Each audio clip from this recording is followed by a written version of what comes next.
নমস্কার সবাইকে। কেমন আছেন সবাই? আমি বলেছিলাম আপনাদের যে আমার বাড়িতে কালী পুজো, তাই কদিন আমি ভিডিও করতেও পারছিলাম না, আপনাদের দিতেও পারছিলাম না। কারণ ঘরে সেভাবে রান্না বান্না কিছুই হচ্ছিল না। বাড়িতে অনেক লোকজন ছিল, নিজেও খুব ব্যস্ত ছিলাম, তাই আর আপনাদের সাথে ভিডিও ভাগ করে নেওয়া হয়নি। আজ আমি কালী পুজোর পুরো ভিডিওই আপনাদের সাথে শেয়ার করব। পুজোর খাওয়া দাওয়া, ভোগের রান্না বান্না, সাথে ফ্যামিলির সাথে পুরো সময়গুলো ভালোভাবে কাটানো, মেলায় যাওয়া, ইয়ার্কি করা, আড্ডা মারা, সন্ধেবেলা এক জায়গায় বসে ঠাকুরের গান শোনা, আর সাথে সব বোনরা এক জায়গায় হলে তো শয়তানি থাকেই। বোনের সাথে আমার যা ছিল, সেও কম নয়। জায়ের দিদি ছিল, আমার জায়ের মেয়ে ছিল, সবাই মিলেই খুব ভালো সময় কাটিয়েছি। কিন্তু আপনারা হয়তো মনে করছেন যে আজকের ভিডিওর সাথে উপরের ক্যাপশনটার কোনোই মিল নেই। সত্যি আমার বলতে খারাপ লাগে, মেয়েদের কি আসলেই নিজের কোনো বাড়ি থাকে? আমার মনে হয় কোনো দিনই কোনো মেয়েরই নিজের বাড়ি থাকে না। হ্যাঁ, যারা নিজেরা রোজগার করে, যারা নিজের পায়ে দাঁড়িয়ে রয়েছে, যারা অনেক পড়াশুনো করেছে, বা বলবো সবথেকে বড় কথা, যারা নিজের অধিকারে বাঁচতে শিখেছে, তাদের হয়তো নিজের বাড়ি ঘর থাকে, বাকি আমাদের মতো মেয়েদের থাকে না। কারণ এত বছর পরেও আমাদের বলতে হয় যে আমি চলে যাব, বলতে পারি না যে আমার বাড়ির থেকে তুমি বেরিয়ে যাও। খুবই খারাপ লাগছে আজকে এই ঠাকুরের ভিডিওটার সাথে এসব বলার, কিন্তু আমার মনে হয়েছিল যে আমি বাড়ি ছেড়ে চলে যাই। খুব খারাপ লাগা থেকে আমি এই কথাগুলো বলছি বা এই ক্যাপশনটা দিয়েছি। আমার এক মুহূর্তে মনে হয়নি যে আমি এই পুজোটার মধ্যে থাকি বা এই পুজোর কাজগুলো করি, বা আমি জানি না আমি মন দিয়ে কতটুকু করতে পেরেছি, তবে কিছু বলার নেই। যাই হোক, দেখুন পুজোর পুরো ভিডিওটা। আজকের ভিডিওটা একটু বড় হয়ে গেছে, আর আমি আগেও বলেছি আমি গুছিয়ে কথা বলতে পারি না। অনেক দিন পর আপনাদের সাথে ভিডিওটা শেয়ার করলাম। আপনারা জানাবেন কেমন লাগলো, আর আমি যে ক্যাপশনটা দিয়েছি সেটাকে আমি ঠিক বলছি কি না সেটাও বলবেন। আজ আমার বাড়ি থেকে সবাই চলে গেল, আজ আমার বাড়ির অনুষ্ঠানটা শেষ হলো, এখন আমার বাড়ি ফাঁকা।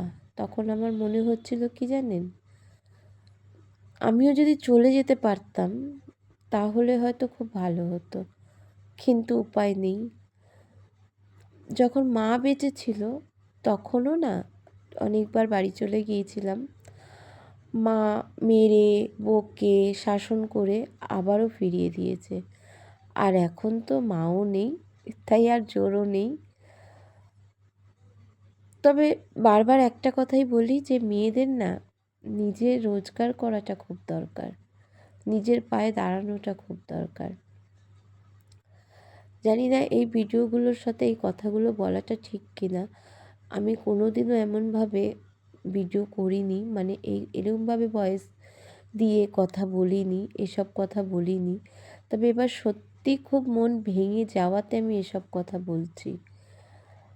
সব কিছু মানিয়ে নিয়ে ইয়ার্কি করে হেসে ভালো থাকি, তার মানে এই না যে আমার রাগ হয় না, আমার কষ্ট হয় না, আমার দুঃখ হয় না, আমারও হয়।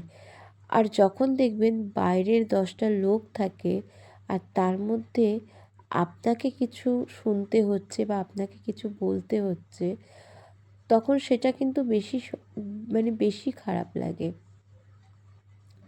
যাই হোক, পরিচয় করিয়ে দিই, ইনি হচ্ছেন আমার ছেলে, ইনি আমার যা আর জায়ের দিদি। জানি না ফটোগুলো কেন এরকম এসছে, বুঝতে পারছি না। এই হচ্ছে আমরা 3 বোন। সব ফটোগুলোই এরকম। আমি আসলে মন খারাপ ছিল তো, আমি ঠিকভাবে তুলতে পারিনি, হয়তো আমি বুঝতে পারছি না কেন ফটোগুলো এরকম এসছে। আমার কাজের দিক দিয়েও কাজের কলিগরাও সবাই ছিল, সবার ফটোগুলো আমি দিলাম।